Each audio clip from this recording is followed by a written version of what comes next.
Juan, bienvenido a Elevas tu Futuro y bienvenido al campus nuevamente. Gracias. Sí, muchas gracias. Han sido años de que te veo, pero bueno, nosotros fuimos estudiantes aquí en Montgomery College en más o menos la misma época, ¿no? Uh-huh. No vamos a decir qué años eran para proteger nuestra juventud. No, está bien. Yo abrazo a mi edad. Súper. Me gusta. Yo no. Sí. No, mentira. Está bien. Lo respeto. No, mira, qué lindo verte de nuevo.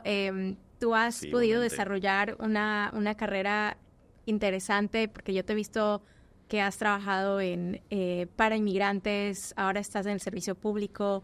Así que quería que nos cuentes un poco de ti, de cómo fue un poco tu crianza, dónde creciste, cómo llegaste aquí al college y qué estás haciendo ahora. Sí, bueno, ante todo, darte las gracias a ti y a tu equipo por recibirme aquí. Muy bonito, casi surreal de manejar por el Montgomery College y ver los cambios. Se siente muy nostálgico. No solamente los momentos buenos, pero también los momentos llenos de estrés y tensión de exámenes, caminando los parques de estacionamiento, cuando se me quedó el carro y se me pinchó una llanta, me acuerdo todo eso, justo al costado del lote 9. Así que fue muy bonito. Así que bueno, primero, muchas gracias. Número 2, me preguntaste, bueno, yo nací en Perú, en Lima, Perú, con mis padres y nos mudamos aquí a los Estados Unidos en el 2001, en marzo del 2001. Entonces, en ese caso, vinimos pues con las esperanzas de vivir, radicar aquí y después, en septiembre 11, pasó justo unos meses después. Y realmente tuvo un gran impacto en los planes que teníamos, porque pues eran basados en las leyes y normas de inmigración antes del noviembre 11, ¿no? Y entonces esos eran los planes, ¿no? Según mi papá, pues yo era niño. Pero, y pues después del noviembre 11 como que dejó a bastantes familias en limbo, ¿no? Bastantes familias en qué está pasando, que el sistema migratorio cambió completamente, se creó lo que ahora se conoce como el Department of Homeland Security, del Departamento de Seguridad Nacional, que antes no existía. Se consolidó el INS, que ahora es ICE, básicamente. ICE no existía antes de eso. CBP era parte de otro. Realmente se consolidó bastante lo de inmigración, el papeleo cambió, no hubo un free. Entonces, bueno, fue una época un poco difícil, incierta, pero creo que mis papás realmente se dedicaron a trabajar, más que siempre a trabajar, y bueno, yo obviamente me escribieron en el colegio. Entonces, sí me acuerdo cuando llegamos, yo era el que hablaba con el persona del bus, con mis papás, que las veníamos en Greyhound, porque aterrizamos en Miami, me acuerdo, y pasamos ahí unos rato, y de ahí venimos en Greyhound hasta Maryland. Wow. Y yo me acuerdo que yo era el que tenía que averiguar a los 11 años, averiguar el Greyhound, dónde subir, cuál era, exacto, o sea, era una aventura realmente. Así que bueno, eso fue mis comienzos. Y ese tipo de experiencias como hijo de inmigrante son experiencias que te marcan. O sea, no te das cuenta, pero tú no tienes opciones. Yo creo que sí. Yo creo que esa es una parte de la experiencia inmigrante que pues le da a uno ciertos superpoderes como niño. Porque te da la experiencia de hablar con otros adultos. Sí. Te conviertes en un mini abogado ciertos tiempos eres un mini doctor, mini enfermero, terapista, traductor, navegador de servicios de gobierno. Te conviertes en bastantes cosas en el momento, ¿no? Y para serte honesto, mientras estaba pasando de niño no me gustaba, ¿no? O sea, es incómodo, ¿no? Te sientes incómodo porque pues, o sea, yo me acuerdo pues ver como niño, tú no quieres estar ahí, pues, ¿no? Quieres hacer otras cosas, pero te incomoda, pero yo creo que ahora de grande, pues, lo veo y digo, wow, qué tal experiencia, porque realmente me dio bastante referencia para momentos cuando son más difíciles, de saber que yo ya tengo esa experiencia y que a veces en ese momento no se siente que son habilidades que uno está desarrollando, pero realmente sí lo está desarrollando, porque en el momento que te toca reclamar o abogaciar por algo, tú mismo navegar en tus propios sistemas, pues tienes esa carta bajo la manga, ¿no? Que puedes siempre accesar. Así que bueno. Bueno, ¿cómo llegaste a Montgomery College y qué tú dirías que qué papel, qué rol jugó MC en tu formación, ya sea como persona, como profesional? ¿Qué dirías que impactó? Bueno, llegué a Montgomery College porque mi papá trabajaba en insolación en ese entonces y en las mañanas, como me imagino muchas personas, tienes tu van que vas al 7-Eleven, comes tu cafecito y te vas a trabajar. Y mientras estaba trabajando en la mañana, escuchó a alguien en la radio que habló de ese proyecto de Montgomery College, Montgomery Scholars y programas así, ¿no? Porque yo en ese entonces era pues que el 2005 y yo estaba aplicando a universidades, pero yo también obviamente estaba indocumentado. Entonces, como niño, en esa época no había Dream Act, no había DACA, no había nada de eso, ¿no? Y lo otro también, que yo aplicaba o hablaba con, por ejemplo, la Universidad de Maryland o UMBC, y no sabían cómo, no sabían el estudiante que era.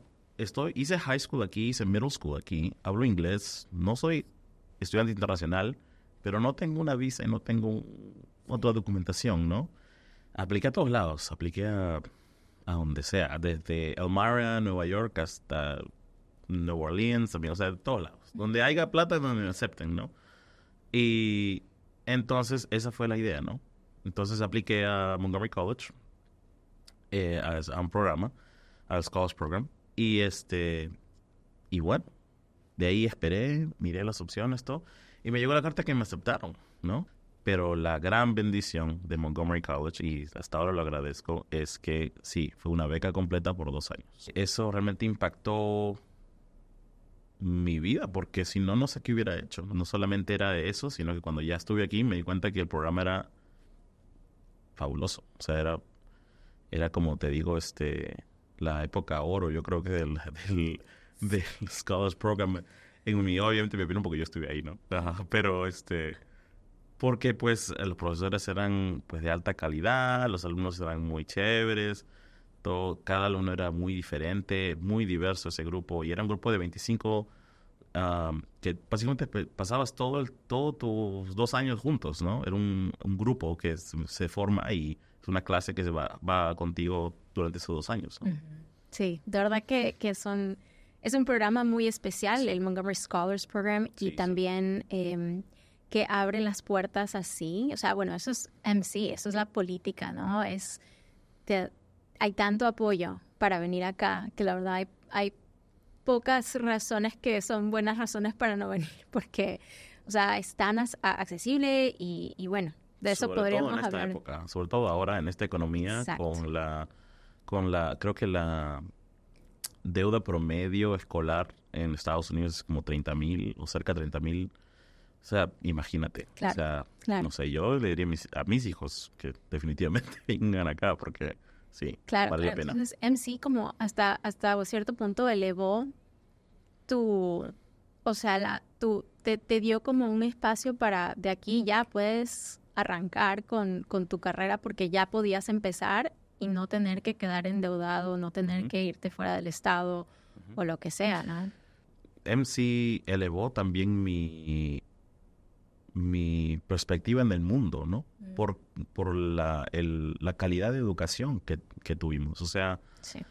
Nos enseñaron de literatura europea, oriental, africana, música del mundo, filosofía. O sea, estábamos hablando de Descartes, estábamos leyendo un montón el Tao Te Ching, el Tao Te Ching que yo lo leí hace tiempo, que recién hace poco, tengo unos amigos que recién están como que enterándose del Tao Te Ching. Descubriéndolo, ¿no? Por X razón. Y yo que, sí, existe desde tal época. Y es historia. Pero de ahí tomé un curso de ciencias ambientales y me encantó. También los profesores, muy buenos, alta calidad, siempre con las puertas abiertas, siempre interesados en conversar acerca de los temas, preocupados por uno, o sea, muy bueno realmente. Esa es la otra cosa, la razón por la que también yo creo que me cambió la vida, es el acceso que pues uno como ser chico inmigrante no tienes. O sea, no, yo nunca había hablado con una persona con PhD desde que llegué aquí, por ejemplo, ¿no? Nunca había hablado con una persona que había hecho una carrera en biología desde que llegué aquí, ¿no? Aquí lo que también me dio es conexiones, ¿no? Sí. Acceso, ¿cómo se dice? En inglés se dice exposure. En español, ¿cómo se dice? Como que te expone a un ámbito diferente, ¿no? Sí. Que tal vez no tengas acceso, no conoces. Y eso honestamente es lo más valioso, aparte de las lecciones, es eso. Simplemente el tener esa experiencia diferente, una experiencia nueva, algo que no sea de lo común. Para todo siempre es bueno. ¿Cómo entonces empezaste con un interés en ciencias políticas, pero ahora te dedicas a otra cosa completamente distinta, pero sí estás en el mundo de la política, digamos, un poco? Sí. Cuéntame cómo fue esa trayectoria de tu carrera. Sí, pues a ver, después de Montgomery College fui a UMBC, cambié un poco a geografía y ahí es donde realmente me di cuenta que podía combinar el proceso científico con las ciencias sociales un poco, ¿no? Entonces descubrí lo que es la geografía humana, la geografía social, donde se puede estudiar, así como una persona de historia estudia la vida a través del tiempo, un geógrafo puede estudiar lo que pasa en la sociedad a través del espacio, ¿no? El espacio de qué tan cerca o qué tan lejos hay algo, ¿no?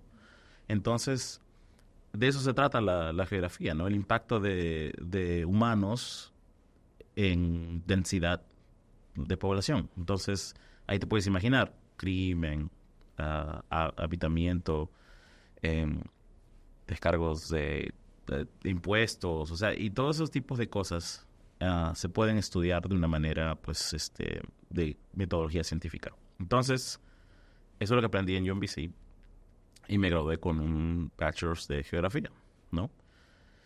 De ahí dije, pues había un programa donde podías hacer maestría en UMBC también. Y lo otro también es que estoy hablándolo muy rápido, pero todo esto es casi un lapso de como 8 años, más o menos. Porque, o sea, después de UMBC, después de MC, tuve que trabajar un poco porque UMBC costaba bastante. Y en ese entonces me cobraban bastante por no tener la residencia y, o sea, te cobraban como un estudiante internacional. Entonces ya te imaginas. El triple, básicamente. El hecho es que, bueno, terminé mi maestría en geografía. Me gradué. Justo me gradué durante el COVID. En el 2020. Pero para ese entonces yo ya había trabajado bastante. Entonces fui a trabajar a CASA, que es una organización de derechos de inmigrantes. Porque yo dije, quiero trabajar en algo donde pues sea relacionado con inmigrantes, sea relacionado con impacto social. Y pues CASA me abrió las puertas. Es realmente una organización, lo que en inglés le dicen grassroots organization, ¿no? Una organización que se organiza desde la gente y de ahí es vertical para arriba, pero no como que del jefe para abajo, claro, ¿no? Entonces, de ahí apliqué bastantes conocimientos y también me di cuenta que, pues, los trabajos también estaban, en esa época estamos hablando del 2015 por ahí. Se estaba desarrollando bastante en lo que es análisis de datos, ¿no? Por ejemplo, en ese entonces no había mucho, no se sonaba mucho el término data science todavía. Todavía no, claro. O sea, sí un poco, pero no lo que es ahora, ¿no? Pero yo ya veía que se venía, entonces yo dije, creo que voy a cambiar mi trabajo como que de más enfocarme menos en lo que es ser geógrafo, más en ser como un data science, porque uno puede hacer geografía siendo un data science, ¿no?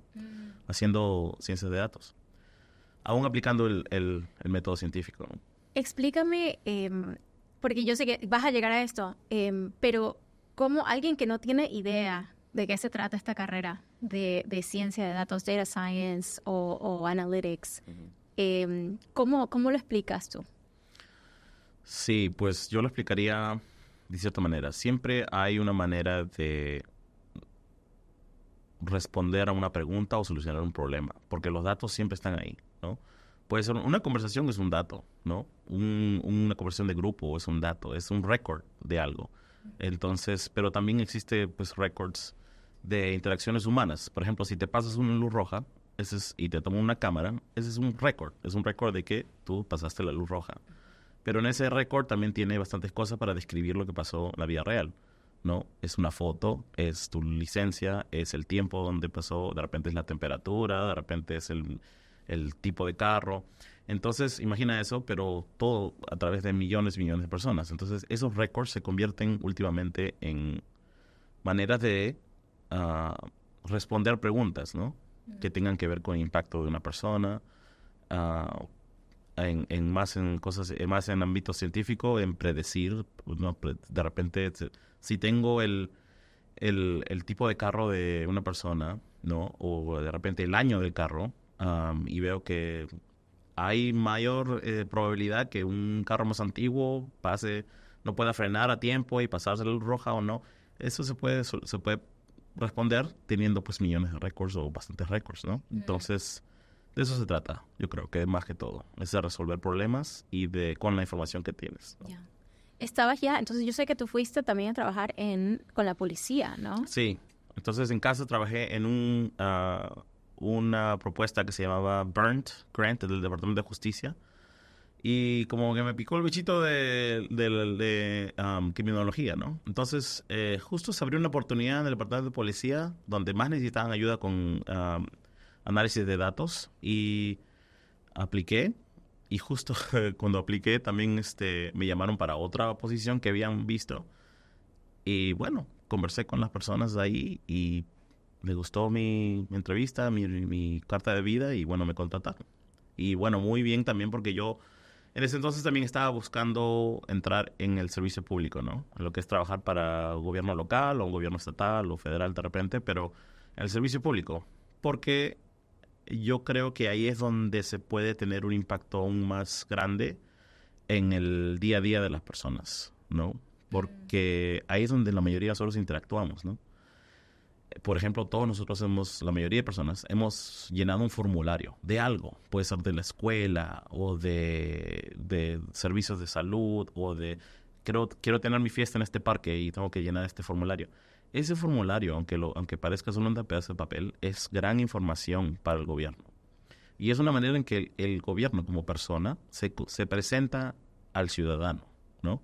Si yo te doy un formulario horrible, pues como gobierno te estoy diciendo como que no te valoro realmente, ¿verdad? Pero si te doy un formulario que está bien pensado, bien diseñado, en un idioma que tú entiendes, en una manera que lo puedes leer, entonces ahí como gobierno te estoy diciendo, me importa bastante que tú tengas acceso de estos mismos servicios, ¿no? Y yo creo que eso también tiene que ver en una manera un poco más filosófica ya, tiene que ver también con pues la democracia, ¿no? Porque el gobierno realmente debe funcionar para todos, ¿no? No solamente para los que saben, no solamente para los que hablan un cierto idioma, no solamente para los que tienen una conexión, conocen a alguien en la fiscalía. Palanca. Exacto, ¿no? Ajá. No, es parte de la democracia que funciona para todos los que son partes del gobierno, partes de la comunidad, ¿no? Y entonces para eso necesitas personas que trabajen dentro del gobierno para reformarlo, para cambiarlo, para cuidarlo, para establecer pólizas y normas y procesos que sean centrados en la persona, no centrados en la póliza, no centrados en la ley específica, ¿no? Sino centrados en el bien de la persona. ¿Cómo luego llegaste a trabajar acá? Estás aquí en nuestro condado de Montgomery. Sí. ¿Y qué tipo bueno, lo lograste? Te pregunto, ¿estás logrando esta idea de que quieres ver al gobierno trabajar verdaderamente para la gente, con los intereses de la gente? Sí. ¿Cómo lo ves? Yo creo que eso siempre es un trabajo constante, porque siempre es un objetivo o como en inglés se dice un target, que siempre se está moviendo, ¿no? Porque la gente cambia, las cosas que necesita la gente también cambian, ¿no? Lo que una familia se preocupa 3 años atrás no es lo que se preocupa hoy, ¿no? Hoy tal vez es el costo de la renta, hoy tal vez es el costo de alimentos, ¿no? 3 años atrás era salud pública, COVID, era otras cosas. Entonces, bueno, ¿cómo termino aquí? Entonces, después de mi tiempo en la policía, decidí hacer un cambio porque yo nunca fui a la escuela para criminología, ¿no? Entonces, lo que estaba ahí era más resolver bastantes problemas, pero yo creo que ya había sido tiempo para mí para un cambio, ¿no? Entonces, y bueno, vi una oportunidad que justo Montgomery County, porque Montgomery County, el concejal Albornoz había liderado una propuesta para eliminar el hambre infantil. Y a través de esa propuesta, que también se dio porque la pandemia también como que dio a ver que había bastante hambre comunitaria. Sí. Y como esa propuesta, aparte de eso, fue también la creación de un nuevo departamento en el gobierno de Montgomery County, ¿no? El gobierno de resiliencia de sistemas alimentarios ahí en Montgomery County. Entonces, en el 2023 nace ese departamento y empiezan básicamente a contratar a pues las personas que van a estar ahí al comienzo, ¿no? Entonces, cuando yo vi eso, dije, qué interesante porque, o sea, yo tengo toda esta experiencia, no solamente del ámbito de sin fines de lucro, ¿verdad? Mi experiencia como inmigrante, como La tuya propia, la mía claro. propia, y también la experiencia de trabajar cerca en el liderazgo de una de las agencias de gobierno más burocráticas, más delicadas, ¿no? Sí. Entonces dije, claro, voy a aplicar y vamos a ver, ¿no? ¿Qué pasa? Y de nuevo, no tengo experiencia en alimentos, o sea, no vengo de esa raíz o sea, comes, eso es todo. Eso es todo. Y me gusta cocinar, ¿no? Y soy peruano, o sea que es muy difícil que me impresiones con comida. Es verdad, es verdad. pero bueno, entonces, fuera de eso, en sistemas alimentarios, en lo que es supply chain, en lo que es no inseguridad alimenticia, como tema académico, no lo conozco, ¿no? Pero sí conozco data, sí conozco procesos gubernamentales, sí conozco cómo establecer una base, ¿no? De conocimiento que se pueda utilizar tangible para programas y para operaciones de gobierno. Entonces, para eso sí. Entonces, yo creo que eso fue lo que valió más de repente, porque ya tenía pues una persona de liderazgo en ese entonces, era pues la directora Heather Bruskin, que es genial y perfecta, yo creo, para ese rol. Y entonces terminé aquí en Montgomery County Government. Tal vez para la persona que se pregunta, ¿en serio? ¿Otro departamento del gobierno? ¿El gobierno sigue creciendo? O sea, ¿cómo respondes a aquel que tal vez duda de la necesidad de una oficina como esta? Yo creo que es un punto válido de discusión, de debate, ¿no? Porque sí, puede ser. Porque hay bastantes modelos de repente. Lo que yo diría es que, ¿por qué hacer una oficina? Porque aunque la gente le da tal vez mucho crédito a veces a programas de gobierno, a veces lo que ocurre es que un programa comienza en un lado, otro comienza en otro comienza en otro, y a diferentes tiempos, años. Y después se convierte que un esfuerzo de tal vez concentrado en lo que es el hambre o lo que es la seguridad alimentaria a través de la resiliencia de sistemas existe más o menos, el gobierno como que lo está haciendo, pero o sea, Montgomery County es muy grande y ocurre en diferentes departamentos. Algunos programas están en el servicio de salud, algunos programas están en el servicio de el adulto mayor, otros están en el programa de niños, otros están en MCPS, en el colegios, otros están en otros sitios. Entonces es muy difícil que todos esos empiecen a juntarse y a trabajar en concierto, ¿no? Entonces a veces ocurre que hay programas que están como que ocurriendo en contra del otro o no compartiendo recursos. O información, claro. Pero si estamos hablando de plata, ¿no? De por qué hacer uno nuevo esto, porque no están compartiendo recursos. O sea, están costando más separados, porque cada uno tiene un empleado que puede estar haciendo de repente un empleado, o sea, hay 3 empleados que pueden hacer el trabajo de uno si esos 3 programas están en un solo departamento. Entonces, también es eso, ¿no? Se puede ahorrar dinero en consolidar este tipo de programa, porque también hay otros costos alternos también. Por ejemplo, si costos administrativos, ¿no?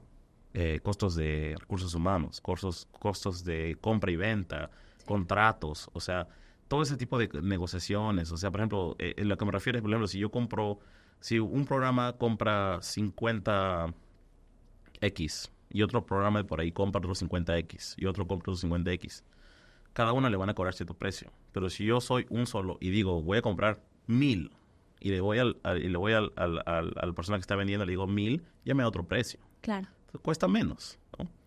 Entonces, ahí voy por la cual es un beneficio otra vez, el de consolidar y crear un nuevo departamento que pueda consolidar todos esos esfuerzos del gobierno. Y aparte tener también también tener ¿cómo se dice? Bandwidth, como tener la capacidad. Exacto. Solo lo tenía que decir en inglés, como para tener la capacidad de a ver qué más, ¿no? Porque las personas que están haciendo esos esfuerzos aislados lo están haciendo y tienen otras cosas que tienen que hacer también. Pero si tienes un esfuerzo que es más consolidado, tienes la capacidad de expandir, ¿no? Y la otra razón por la cual también diría por qué hacer eso es porque la población de Montgomery County sigue creciendo. Entonces, si la población sigue creciendo, su gobierno, sus servicios, su necesidad siguen creciendo. Entonces, hay que contratar personas y hay que hacer, ¿no? Departamentos. Hay que responder a esa necesidad. Exacto. Absolutamente. Exacto. Qué interesante. Me encantaría que me des como, o sea, dame un ejemplo de un problema y cómo tu trabajo, tu rol, tu evaluación de datos, how does it play out en ese problema? ¿Cómo lo ves? En la época de la pandemia, como te digo, el gobierno respondió al hecho de que había bastante gente que necesitaba alimentos muy rápidamente, ¿no? Entonces no hubo tiempo, pues, de establecer diferentes cosas para poder solucionar eso. Simplemente necesitamos, por ejemplo, hacer reparticiones de alimentos. Ya después que la pandemia subsidia un poco, tenemos que formalizar esos programas, ¿no? Todavía existe el hambre sigue creciendo. En el 2023, hasta ahora, hubo reportes de el Capital Area Food Bank que en la local, en Montgomery County, ha crecido el hambre, ¿no? Y también lo que ha crecido bastante es el hambre de familias trabajadoras. O sea, no es que el hambre es de gente que no está trabajando, de gente que no está, que está vaga o que X. Las percepciones que tal vez son de antes, ¿no? Sí. No, es familias, es personas que están trabajando full time, ¿no? Y se sabe esto a través de encuestas, ¿no? Y bueno, ese es el problema, ¿no? ¿Cómo se puede establecer un sistema en el cual se sienta que hay un impacto a las inversiones de alimentos? Lo cual yo trabajé es en establecer un sistema de reporte para los proveedores de alimentos para saber cuánto están repartiendo, qué tipo de cosas están repartiendo, cuál es el formato de sus reparticiones, de qué zip code del condado vienen la gente de la cual están recibiendo dinero, ¿no?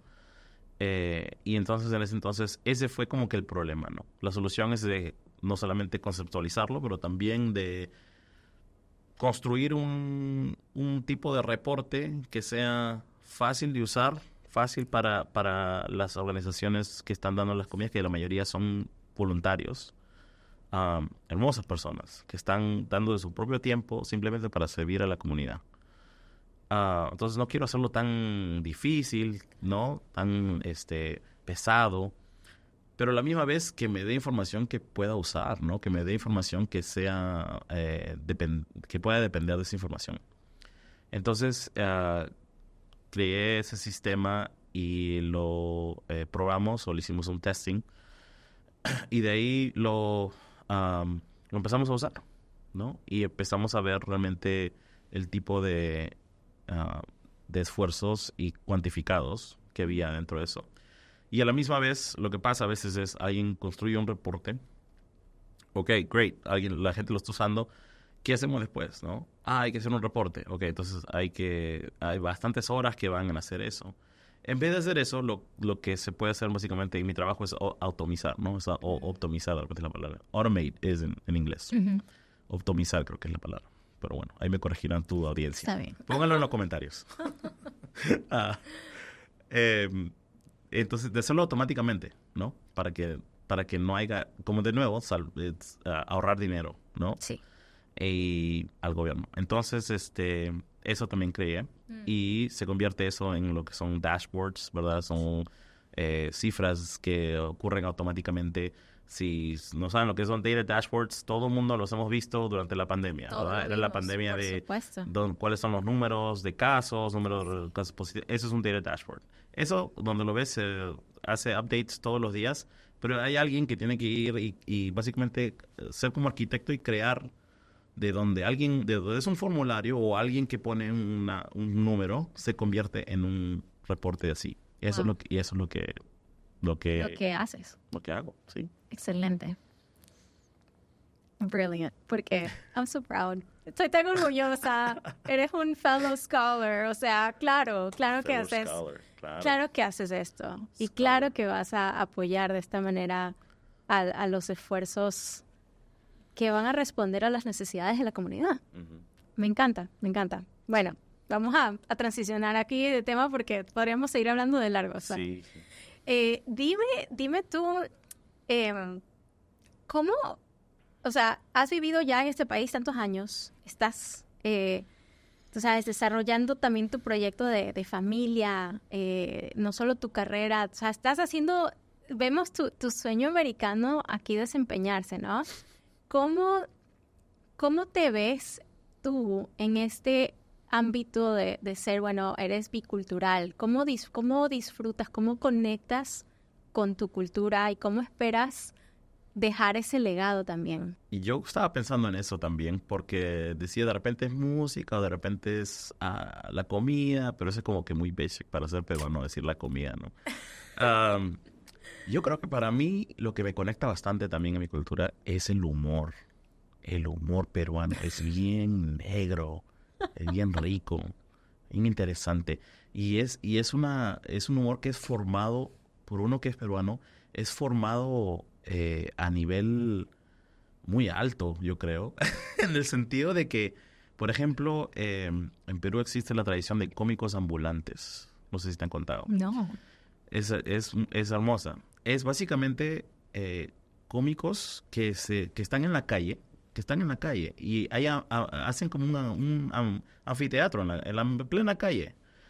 Y a través de su humor, la gente se para, normalmente lo hacen durante la época del almuerzo, ¿no? Y la gente se para y básicamente se paran a entretener. Tienen un show gratis, bueno, técnicamente gratis porque después piden para que le den. Claro. Pero es una persona que tiene una rutina de comedia, que la hace, ¿no? Y la hace, pues, o sea, y la renueva cada vez, ¿no? Por ejemplo, ahora que hay esos clips de participación de la audiencia, de los comediantes en YouTube, a veces, eso es básicamente cómico ambulante, lo que está haciendo, ¿no? Está interactuando con la audiencia. Y esa picardía, ese de sacarte una de lo que dice la persona, esa improvisación, todas esas cosas están bien marcadas en la cultura peruana. O sea, no solamente eso, pero también como peruano me gusta mucho la jerga. Me gusta mucho, ¿no? En vez de decir al fondo, decimos Alfonso Ugarte, ¿no? ¿Por qué? No sé. Porque somos peruanos. Te diría ¿no? sí, pero voy a decir cinturón. Claro, cintura, claro. Entonces sí, ¿no? Yo capto. Pero entonces, claro, entonces es eso, ¿no? Y también, o sea, existe como cultura popular y también existe dentro de grandes escritores, grandes comediantes, ¿no? Puede ser ahora en YouTube también bastantes grandes comediantes peruanos y también hay bastante literatura peruana que también es graciosa. Entonces, bueno, hay bastante humor para entonces, y a lo que voy es que me conecta porque cuando me reúno con mi familia, pues es risa, es humor sarcástico, es humor de lo que alguien dice, es burla, es un poco de bullying con cariño, ¿no? Sí. O sea, pero es igual, o sea, eso me encanta a mí, me siento muy en mi salsa, como decimos ahí, solo riéndome, sí. ¿no? Yo me río tanto porque tengo esa influencia peruana a mi alrededor y ya veo cómo mis hijos están respondiendo a eso. O sea, a veces a ellos les sale ese humor muy peruano y yo me quedo loca. O sea, es hermoso, es hermoso. Bueno, sí. Lo que voy a hacer es que tú me vas a dar tal vez un nombre o un YouTube channel o algo de estos comediantes peruanos, comediantes ambulantes, para que nos recomiendes para nuestra audiencia. Así nos reímos un poco esta época. Voy a pensarlo. Sí, vas a tener que pensarlo. Ese es el reto. Algo que sea safe for work también. También, por favor, claro. Cierto. Claro, este es un programa sano. Es un programa sano. Por supuesto. De alta calidad. Tan sano como el ceviche. Exacto. Sí. De verdad, muchísimas gracias por tu tiempo, por estar aquí, por muchas gracias. Volver al campus y volver a respirar ese aire de pond, del laguito y de... Ajá, sí. y todas las cosas nuevas que han pasado por acá en los últimos años, así que...